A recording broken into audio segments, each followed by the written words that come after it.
हरिओम। मी संगीता विलास जाधव, बेस्टनगर उपासना केंद्र, गोरेगाव वेस्ट। माझे मामा जे कळंबोलीला असतात, त्यांना अचानक पोटात दुखायला लागलं आणि त्यांना ॲडमिट करण्याची वेळ येत होती। त्यांनी टेस्ट केल्या डॉक्टरांनी, तर डॉक्टरांनी सांगितलं की त्यांच्या किडन्या डॅमेज व्हायला लागलेल्या आहेत आणि त्यांना तुम्ही आता त्वरित ॲडमिट करा तरच त्यांचं काहीतरी चांगलं आहे। मला जेव्हा कळलं तर मला एक फक्त बापूवर विश्वास। मी बापूला सांगितलं, बापू बघ, मामा माझा ॲडमिट आहे, त्याच्या किडनीचं असं असं सांगितलं, तू बघ काय ते। डॉक्टर जेव्हा त्यांना चेक करायला यायचे, कुठलं पुढची प्रोसिजर करायची असं ठरलं किंवा त्यांचं काही ऑपरेशन करायचं वगैरे असं काही ठरलं की माझ्या मामांचा BP लो होऊन जायचा। त्यामुळे ते ऑपरेशन करणं असो किंवा कुठलंही काही कारण होऊन ते पुढे ढकललं जायचं। असं करता करता ऑगस्ट महिना संपला, सप्टेंबर महिना आला। सप्टेंबर महिन्यामध्ये माझ्या मामांना युरिन पास होत नव्हती, तर त्यांनी नळी टाकून दिली डॉक्टरांनी। नळी टाकल्यानंतर त्या नळीचं इन्फेक्शन एवढं वाढलं की मामांना माणसं ओळखायला येणं, म्हणजे मामांना शुद्ध हरपल्यासारखं झालं होतं।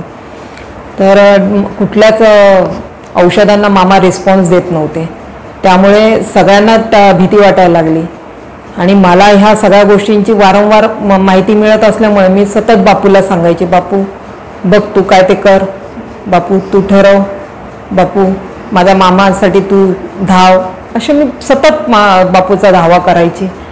जेव्हा मला कळलं की मामाला कुठल्याही उपचारांना प्रतिसाद देत नाही आहे, तर त्यांना डायलिसिस करावं लागेल आणि माझे मामा वयोवृद्ध असल्यामुळे त्यांना हे सगळं सहन नाही होणार, म्हणजे माझा एकुलता एक मामा माझ्यापासून लांब होणार, ह्या भीतीने मी म्हटलं नको, डायलिसिस नको। मग मी ज्या दिवशी डायलिसिस होता त्या दिवशी मी बापूला साकडं घातलं, बापू बघ, माझा एकुलता एक मामा आहे, तुझ्यावर विश्वास आहे, तू जा तिथे, माझ्या मामाच्या किडनीचं जे काय करायचं ते तू कर, तू साफ कर, तू त्याला बाहेर काढ, माझा तुझ्यावर पूर्ण विश्वास आहे।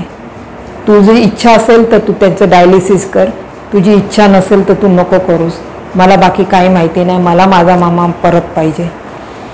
मी दिवसभर मामाच्या फोनची वाट, म्हणजे बहीण माझी मला मेसेज द्यायची, मी वाट बघते की माझे काय झालं असेल, मला चुरचूर लागली होती। अखेर संध्याकाळी माझा फोन आला की मामाचा BP लो झाल्यामुळे त्यांचं डायलिसिस झालंच नाही आहे। अशा प्रकारे मामाला बापूने डायलिसिसपासून लांब केलं। नंतर बापूला सांगितलं, बापू तू जसं डायलिसिसमधून त्यांना बाहेर काढलं तसं ह्या सगळ्यातून बाहेर काढ। माझ्या बापूने माझा शब्द पाळला। बापू नेहमी म्हणत असतो ना की मी माझ्या श्रद्धावानांना कधी टाकणार नाही। खरंच बापू, मी अंबज्ञ आहे।